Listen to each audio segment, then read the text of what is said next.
America should prepare for a catastrophic terror attack. That was the warning from former Vice President Dick Cheney. In an interview with Politico, Cheney says the ultimate threat to the country is a 9/11 type event where the terrorists are armed with something much more dangerous than an airline ticket and a box cutter, a nuclear weapon, or biological agent of some kind.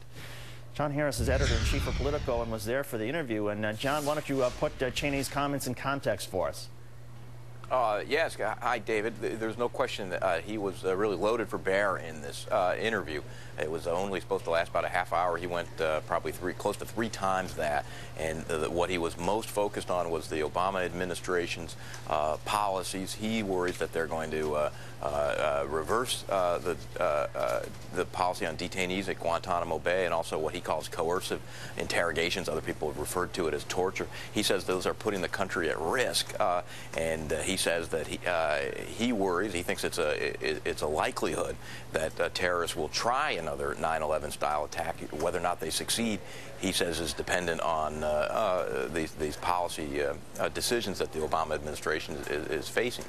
John, you posted excerpts of this interview on Politico.com. Let's listen to the former vice president's thoughts on diplomacy. The United States needs to be not so much loved as it needs to be respected. We need, from time to time, to use military force. John, how much of this is an effort to try to essentially, I don't know, deal with this sort of the history of the Bush-Cheney administration and try to sort of essentially play the ground for historians, and how much of it is, do you think, that he actually believes that the Obama administration is headed on the wrong track?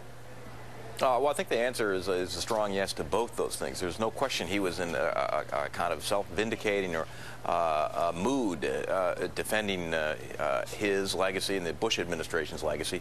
He said when the files are all opened up, it will be clear. There'll be specific evidence that coercive interrogations, for example, waterboarding is what we're talking about, did in fact stop 9/11 style attacks. So part of its historical legacy, but I think in fairness he also does feel very strongly about these issues and has made it clear, even though the administration is only 2 weeks out of power, he's going to be very much in the debate, the public debate on these things, and he thinks the Obama administration is potentially making serious mistakes.